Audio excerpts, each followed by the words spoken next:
All right, after Baltimore, Minnesota is the team. First time you've seen them. Last year they did not have a good year. What can you tell us about the Twins that we might not know? Well, they still have the M&M brothers, but they have a bunch of young players that are very athletic, that can play the game, and they're learning how to play the game, and they have some new pitchers as well.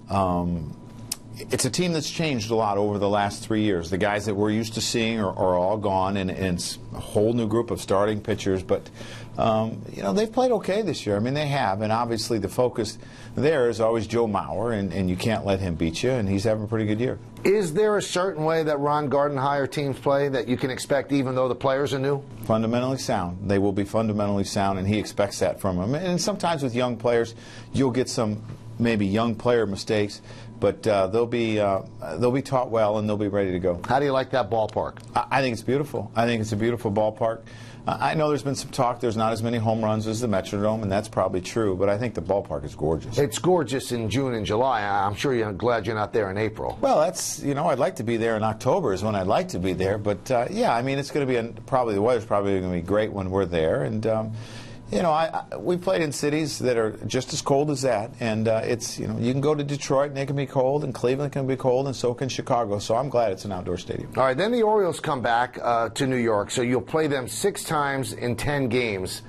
Is there an advantage or a disadvantage to doing that, getting so familiar with the team, 6 games in such a short period of time? I know for the manager and the coaches, there's less preparation because you just saw them, and there's probably not a whole lot of changes that have happened to their club. So I don't really think there's an advantage or disadvantage. All right, tell me about the Orioles. What do you think of this team? I know you read the rumor mill, they're looking for starting pitching, but their offense and their lineup looks pretty good. Yeah, they have a pretty potent offense. They have power. They have some speed. Chris Davis is having a tremendous year. I think he has about 75 RBIs at this time. I mean, that's a lot for the first half, and we're not even at 81 games yet, and he's right there. So their offense is very potent. So what's the difference between Chris Davis 2 years ago with the Rangers and Chris Davis now? You know, I kind of compared him a little bit to Ortiz. He kind of closed the holes. You know, he had some holes, and they got smaller and smaller, and you know, I don't ever know if he'll put up the numbers that Ortiz has done it, because Ortiz has done it for a long time, but Ortiz was kind of that guy, and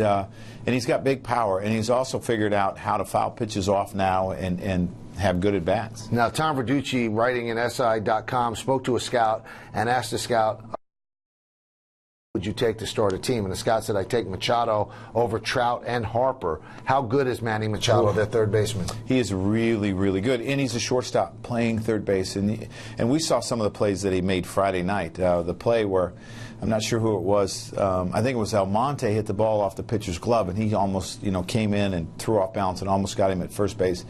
He's got about 700 doubles at this point in the season. I think he's right around 35 already, and he's hitting 315, has 110 hits or something like that.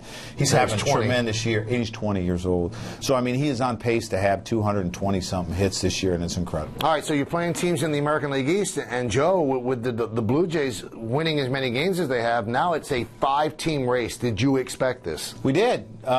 With the improvement of Baltimore last year, Tampa being good, Boston being good, with the moves that Toronto, we expect it to be even tougher than last year, and I think it's showing us that it is. Did you think that Toronto was buried?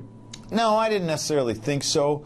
You know, you don't expect a team to win 11 games in a row and get back in it that quick, but I didn't think so. They had some injuries to their pitching staff, some people got healthy, and they're playing better. All right, now one of the big stories this week that we want to get your take on is the dust-up between Alex Rodriguez and Brian Cashman. You're really not involved, but from looking at it from afar, I mean, what do you think of what's going on? That's a family being a family. It's brothers and sisters going at it. I grew up in a family of 5, and we did it all the time, and you move on, and everyone seems to be happy, and you go back to work. It's just a family being a family. You know, Derek Jeter said something interesting Thursday in Tampa. He said, I don't understand why people keep saying, well, Alex is going to be a distraction. He said, the only one who's going to be distracted is Alex from you guys asking him questions. He said, none of us will be affected. Do you believe that? I do. I really do. I mean, you think about it. I mean, I'm asked about certain players all the time. I'm asked about Alex all the time when he's here or when he's not. I mean, it's not really a big deal.